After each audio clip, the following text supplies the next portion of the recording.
What's going on, ChavezzSlovakia? I just got back from my sister's baby shower. I don't know why I held that bag up like that was gonna have some significance for you. But look at these adorable things. Yeah, you can know my sister's name is Christina. Check these out. Christina's baby shower. January 13th, 2018, which is when this video was shot. A little lady is on the way because she's having a girl. Wow, I didn't even realize this had so much on it. Product guaranteed to fill your heart with endless joy. Thank you for joining us to wish Christina a great delivery. Oven checklist. Plumpness, radiant glow, and internal kicking. This is actually the most adorable thing of chocolate I've ever seen in my life, and now I'm going to open it. It's just wrapped around a Hershey's bar. They just made the wrappings themselves because they're inventive. And they gave me a sandwich to take home because I told them I was going to Subway. And so they said, just take the sandwich. And that's the kind of love you need from a family, okay? The love that gives you sandwiches. So yeah, wish my sister well on her delivery.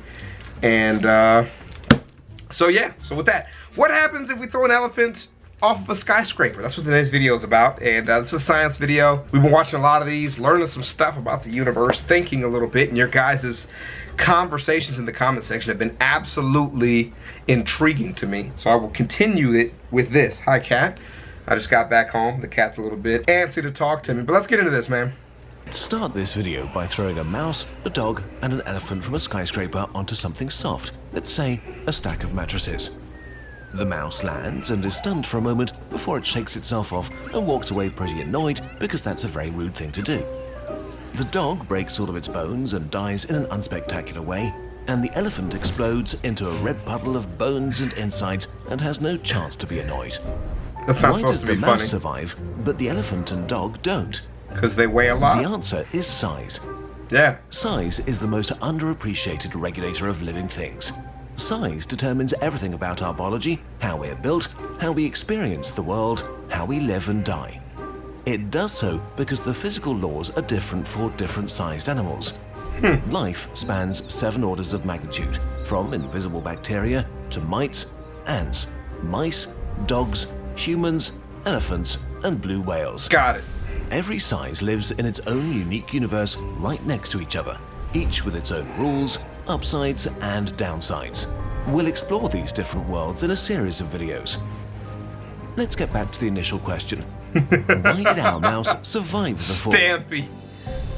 Because of how scaling size changes everything, a principle that we'll meet over and over again. Very small things, for example, are practically immune to falling from great heights because the smaller you are, the less you care about the effect of gravity. Imagine a theoretical... Just imagine somebody throwing ants off of a skyscraper like, you're all gonna live. You are all going to live. spherical animal the size of a marble. That's terrible. It has 3 features: its length, its surface area, which is covered in skin, and its volume, or all the stuff inside it like organs, muscles, hopes and dreams. If we make it 10 times longer, say the size of a basketball, the rest of its features don't just grow 10 times. Its skin will grow 100 times, and its insides, or its volume, grows by 1,000 times. Yeah, I didn't think about that, but you're right. The volume determines the weight, or more accurately, mass of the animal. The more mass you have, the higher your kinetic energy before you hit the ground, and the stronger the impact shock. Right. The more surface area in relation to your volume or mass you have, the more the impact gets distributed and softened, and also the more air resistance will slow you down. An elephant is so big that it has extremely little surface area in ratio to its volume, so a lot of kinetic energy gets distributed over a small space, and the air doesn't slow it down much at all. That's why it's completely destroyed in an impressive explosion of goo when it hits the ground. Jesus. The other extreme, insects, have a huge surface area in relation to their tiny mass, so you can literally throw an ant from an aeroplane and it will not be seriously harmed. But while falling is irrelevant in the small world, there are other forces that are harmless for us, but extremely dangerous for small beings. Like surface tension, which turns water into a potentially deadly substance for insects. How does it work? A drop of water. Water has the tendency to stick to itself. Its molecules are attracted to each other through a force called cohesion, which creates a tension on its surface that you can imagine as a sort of invisible skin. For us, this skin is so weak that we don't even notice it normally. If you get wet, about 800 grams of water, or about 1% of your body weight, sticks to you.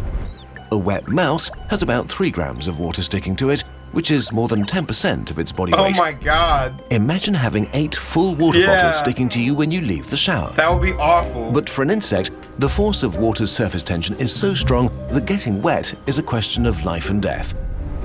If we were to shrink you to the size of an ant and you touch water, it would be like you were reaching into glue. It would quickly engulf you, its surface tension too hard for you to break, and you drown. So insects evolved to be water repellent. Yeah, that's For one, awful. their exoskeleton is covered with a thin layer of wax, just like a car. This makes their surface at least partly water repellent because it can't stick to it very well. Many insects are also covered with tiny hairs that serve as a barrier. They vastly increase their surface area and prevent the droplets from touching their exoskeleton and make it easier to get rid of droplets.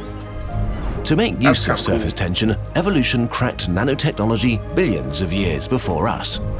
Some insects have evolved a surface covered by a short and extremely dense coat of water-repelling hair.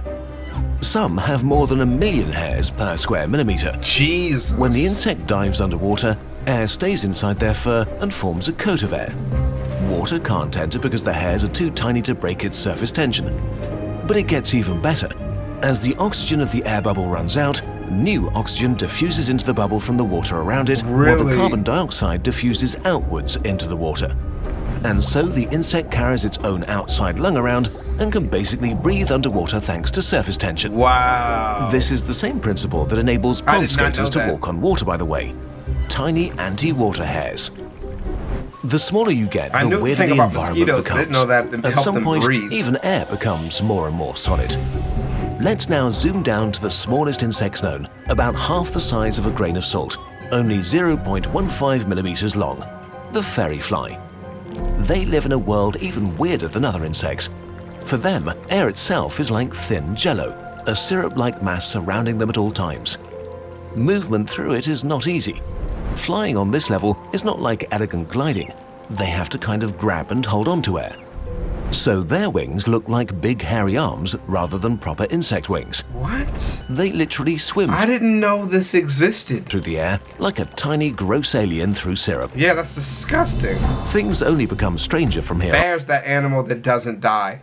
I love seeing that. As we explore more universes of different sizes. The physical rules are so different for each size that evolution had to engineer around them over and over as life grew in size in the last billion years. I'm grossed out, sorry. So why are there no ants the size of horses? Why no elephants the size of amoeba? Why? We'll discuss this in the next part. And we started with that first part, which is how we got here. We have a monthly newsletter now. So dude, I'm just feeling like I'm covered in really tiny flies right now. So excuse me if I'm not extremely excited. But this is a very good video. The second part, the first part we already did. We started with the first part just because it was based on the recommendations to us.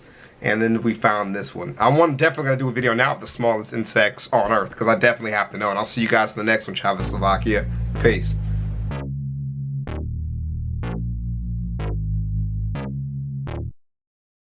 Crocs, Crocs, Crocs, Crocs, Crocs, Crocs, Crocs, Crocs, Crocs, Crocs, Crocs, Crocs, Crocs, Crocs.